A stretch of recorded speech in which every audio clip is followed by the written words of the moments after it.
बड़ी खबर। निवाड़ी जिले में एग्रीकल्चर विषय शुरू करने की मांग।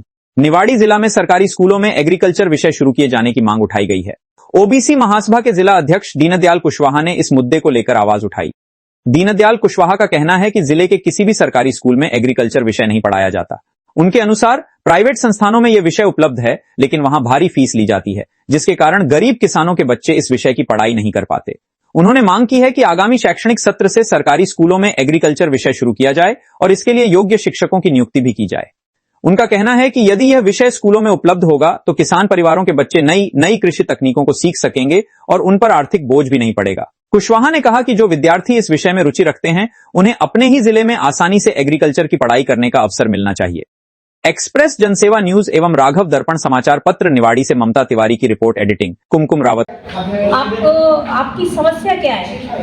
देखिए, कल मैंने एक सोशल मीडिया फेसबुक के माध्यम से एक वीडियो अपलोड किया था, जिसमें मैंने बताया था कि जो जिला मुख्यालय निवाड़ी कि किसी भी शासकीय स्कूल में एग्रीकल्चर सब्जेक्ट नहीं है 11वीं और 12वीं कक्षाओं के लिए, तो ये होना चाहिए। बाकी शासकीय स्कूल में ना होकर के प्राइवेट स्कूलों में है। कहीं ना कहीं यहाँ का सिस्टम, जिला निवाड़ी का सिस्टम, ये कहीं ना कहीं प्राइवेट स्कूलों को मान्यता या बढ़ावा देने का काम कर रहे हैं। ये बिल्कुल भी नहीं होना चाहिए।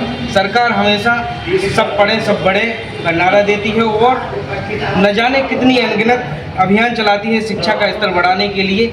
वहीं हमारे जिला निवाड़ी में शिक्षा का स्तर घटाने के लिए पूरा प्रयास किया जा रहा है कि कहीं ना कहीं गरीब किसान मजदूर का बच्चा शिक्षित न बने। आपका कहना है कि निवाड़ी के किसी भी शासकीय स्कूल में एग्रीकल्चर विभाग नहीं है और वहाँ विद्यार्थी नहीं है, तो आपने इस संबंध में जिन स्कूलों में पहले थी, आज से कुछ समय पहले, तो क्या वहाँ के प्राचार्य से आपने इस बारे में चर्चा नहीं की? देखिए, मैंने अभी तो वैसे किसी से परामर्श नहीं किया है, लेकिन जहाँ तक है मैंने पूरी जानकारी ले ली है। किसी भी शासकीय स्कूल में एग्रीकल्चर सब्जेक्ट नहीं है। तरीचर में है क्या?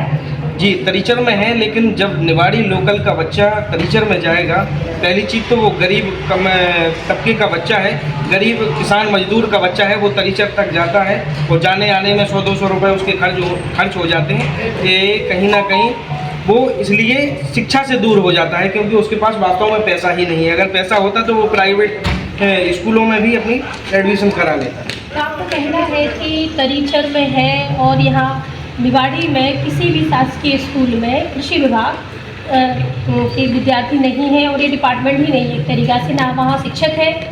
और आप ये बताइए क्या पृथ्वीपुर में है ये फैसिलिटी? जी, पृथ्वीपुर में है और आपके शक्ति भैरव, तरीचर, यहाँ 1-2 जगह और है।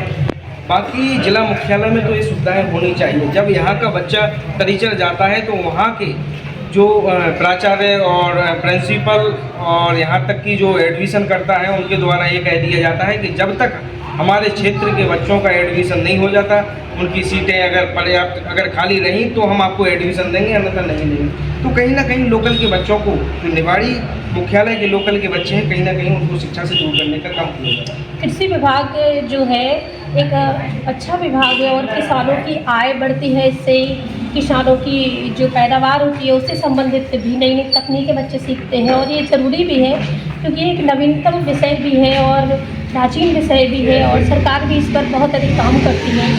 इस तरह की व्यवस्था अगर है तो हम प्रयास करेंगे कि इसमें कुछ हल निकले। जी बिल्कुल, कहीं ना कहीं सरकार भी कहती है कि किसानों की आय को दोगुनी करना है, तो करेंगे कैसे? जब हम तकनीक रूपी में अगर काम नहीं करेंगे किसान लोग, तो ये तकनीकी आएगी कहाँ से? जब उनके बच्चे ही शिक्षा अगर एग्रीकल्चर से ग्रहण नहीं करेंगे तो ये तकनीकी में बदलाव कैसे आएगा?